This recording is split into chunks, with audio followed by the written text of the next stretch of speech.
Tonight's guest has, and I quote, over 30 years of experience being black.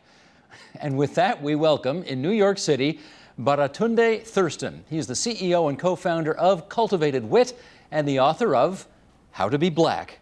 Baratunde, it's great to have you on TVO tonight. How you doing? It is great to be with you. I'm doing great. I love how you roll the R in my name. It's gratuitous and lovely. Thank you for that. Well, I appreciate that you gave a pronouncer in the book because you anticipated the fact that everybody's first question is going to be, how do you pronounce that first name again? So I do appreciate that. Yes. Now, Mr. Thurston, sir, if people read this book, will they, in fact, learn how to be black? They'll learn a lot, and they will learn a lot about what it means to be black. They will maybe even step one small step closer toward being black.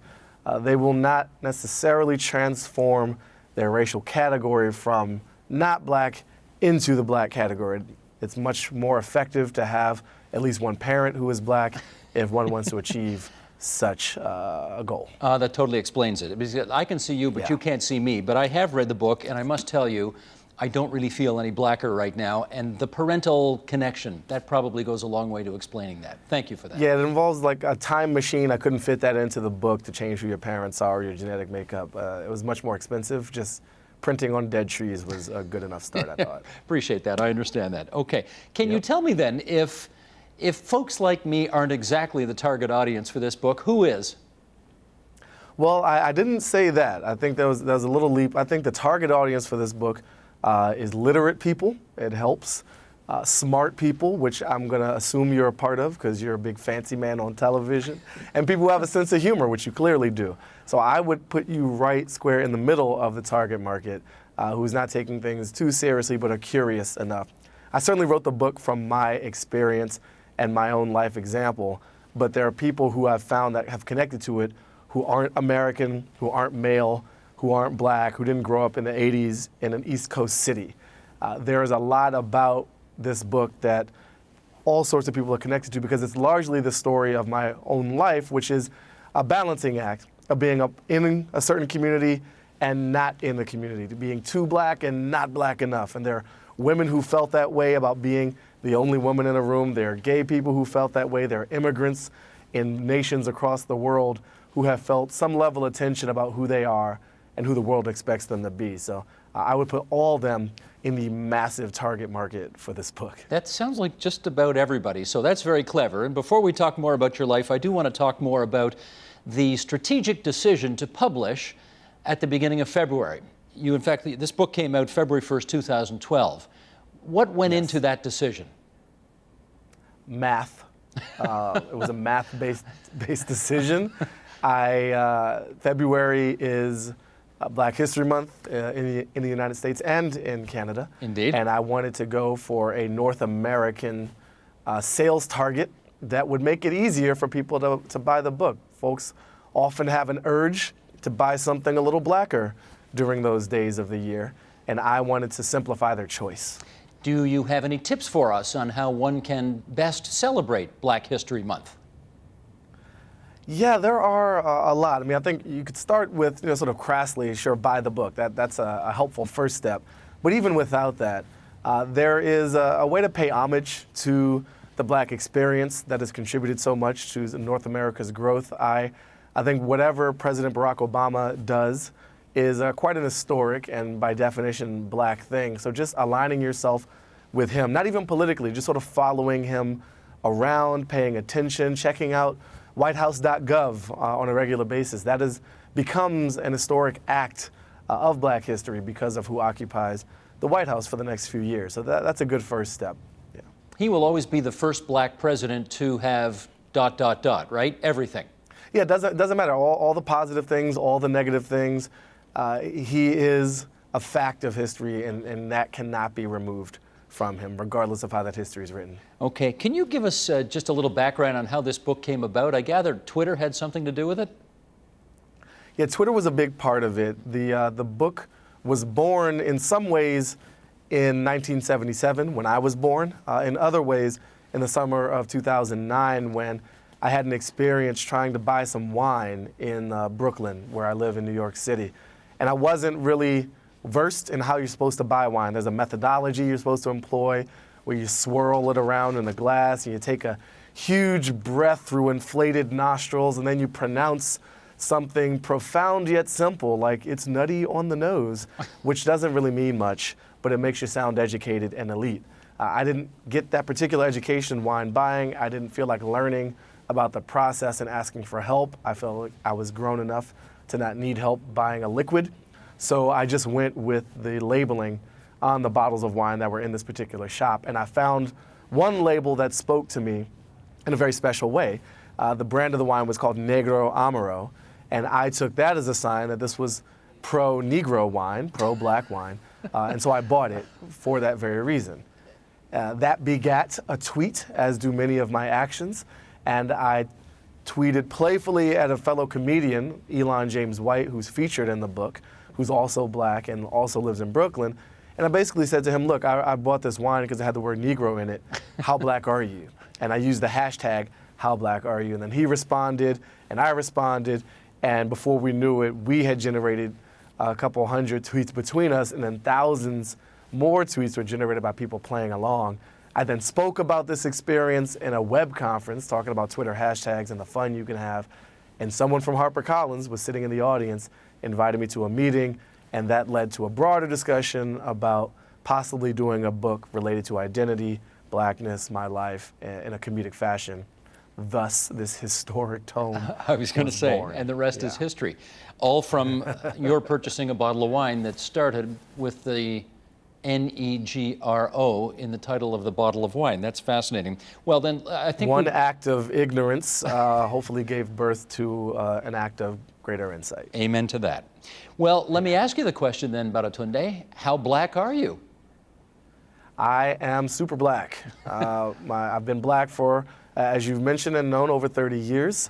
My name is pretty black. My mom and dad, they were super black people. I don't really have any quantitative gauge of blackness. I sort of do away with metrics of authenticity, but I am secure in my own blackness. I asked the question only half facetiously because, of course, humor me for a second here. It is said that in your country, John F. Kennedy could have become president, even though he was a Catholic, because he wasn't all that Catholic.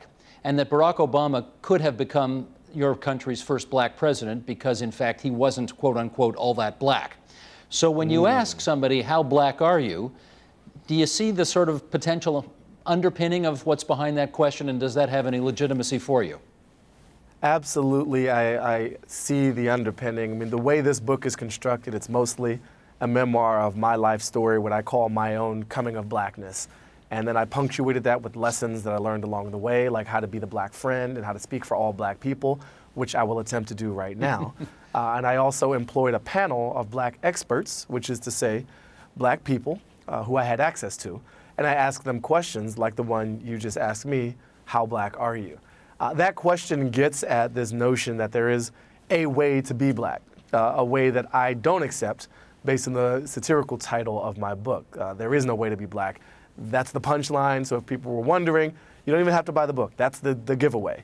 And so what has happened, we've had a promotion of a certain image of blackness, especially in the US, and we tend to export a lot of our imagery around the world in our form of sort of cultural commercialism that says black is, for example, urban and male and hip hop and somewhat aggressive and criminal, and there are a lot of negative associations and or super cool cultural associations, but that also leads to a list of things that really aren't black, like educated and articulate, unless that's done in a really particularly undermining way to say, oh, you're such an articulate black person, as if that's not generally possible. So when someone says about the president, oh, he's not really black, they're looking at his own ancestral background. He wasn't descended from US slaves.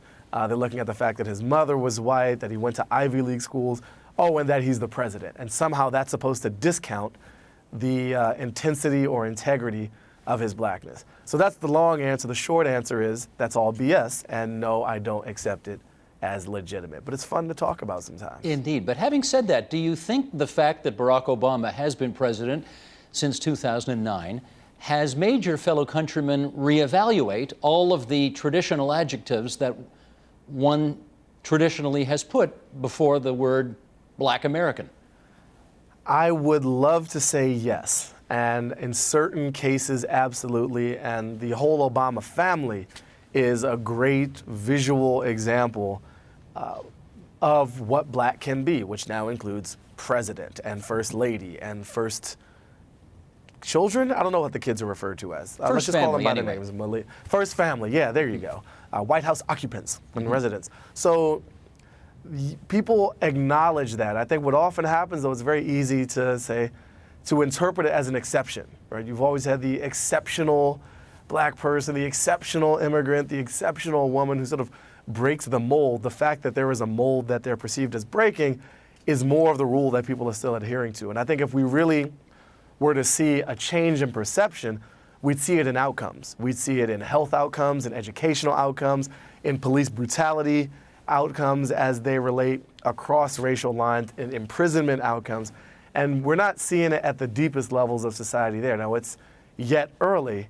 The goal and the hope that I would have is that things like the president that we have, but also the attitudes that we carry, shift the real outcomes that affect real people. It's less important how people refer to the president. It's much more important how millions of people do or don't receive justice, or do or don't receive health care or employment opportunities. And unfortunately, those lines are still heavily drawn along race, and a lot of that is implicit bias. I hear you on that, but obviously nobody thought that all of the problems of and historical grievances in America were going to go away on January 21st, 2009. Oh, I think a lot of people did. A lot of people did? Even for like a few minutes, I was smoking the gravy, eating the dog food. I don't know what the expression is. We have some folksy expression that says, yeah, we all got swept up in the exuberance, perhaps irrational exuberance, of the historic moment. A lot of that's been much more sober since then, but it was a nice thought to lean on, that, hey, we did it, racism's over, this is what the civil rights movement fought for, and that's a very oversimplified view of the fact of President Obama. No, indeed, but would you acknowledge that at least the yardsticks have been moved since the time he became president?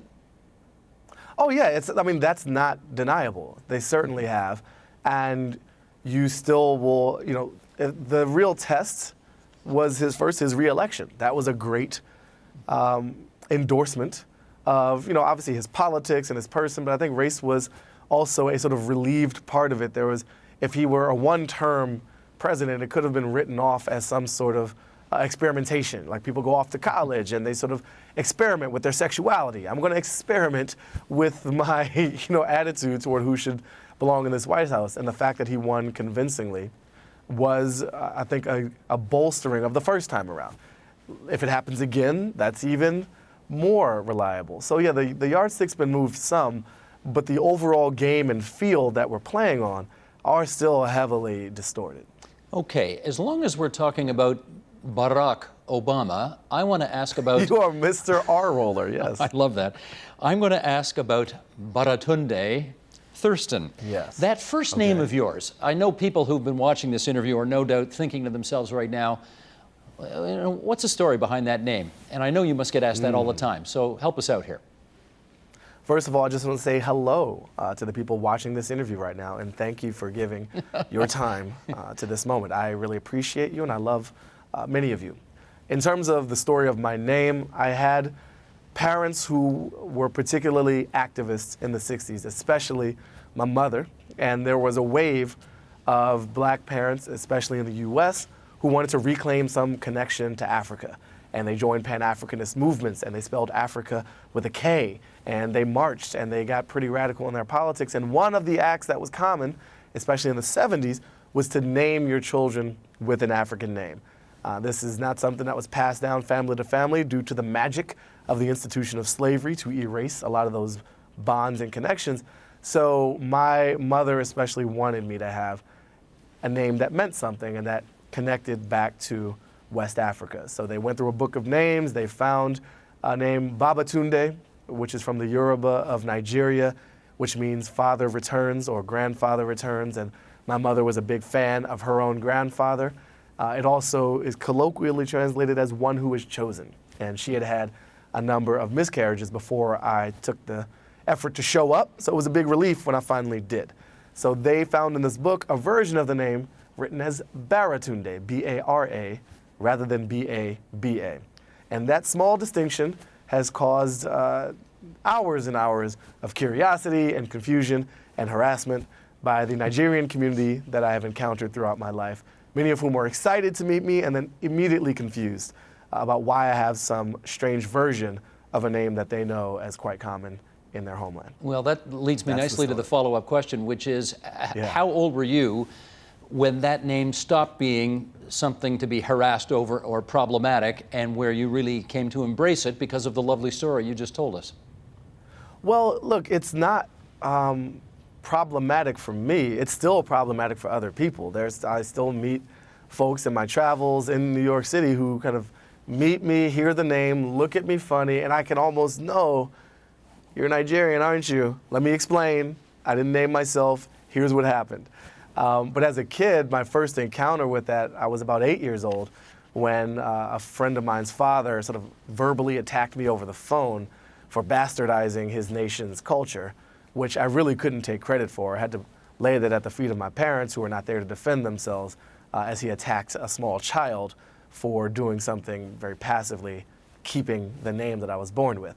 And then I had people who have really wanted to force a nickname on me. One of the first reactions is often, oh, so what do people call you for short? And I had teachers rename me Barry for a long time, Barrington, and I had to reassert some ownership over the full name, which isn't really that hard. I think people get pretty lazy, but there's no special characters that are not pronounceable.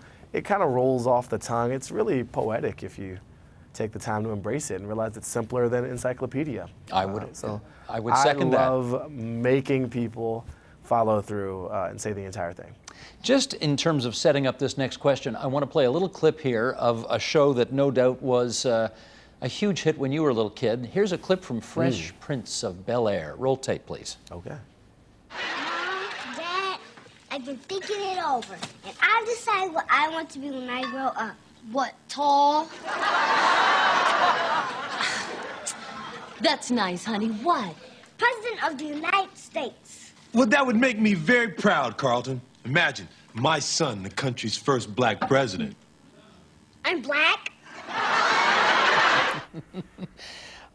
Okay. I see you smiling already.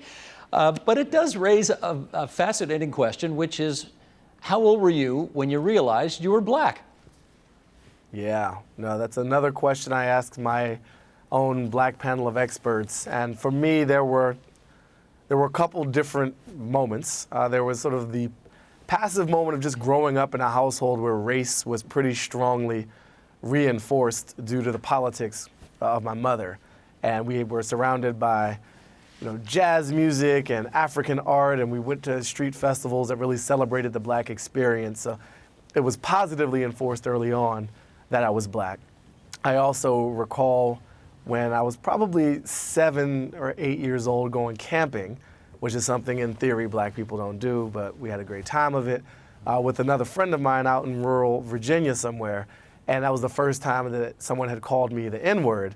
And it was this little white kid who was like really excited. I don't even think he was afraid. He was just like, I don't think he'd ever seen black people before. And he's screaming, oh, there's N-words in the water. But he's not saying N-words. That'd be really awkward. That'd be even more awkward if he said there's N-words, but he translated that into the thing I won't say on your air. And that was a very dramatic, super memorable moment that forced the choice of how do my friend and I react to being called out of our names in such a vile way. And we chose a peaceful path of nonviolent reaction to that, because we were well out of our neighborhood in Washington, D.C. and had no idea what kind of reinforcements this little boy had and where we might end up in the woods nowhere in Virginia. So there's a balancing act, and what I found when I've asked people is usually there is some moment of conflict around self-awareness of blackness. Someone else outside of yourself has called you out, expected something less of you, judged you in some kind of negative way, called you out of your name, and you have some moment of awareness, confusion, and curiosity that even as the clip explained, there's little kids like, wait, I'm black? Now that was obviously a comedy show, but there's an awareness that most children go through where they're just kids, they're just their own life forms, and then they start to encounter the labels that others want to place on them. And somewhere between 6 and 10 years old seems to be, through my totally non-scientific study, when people become aware of that.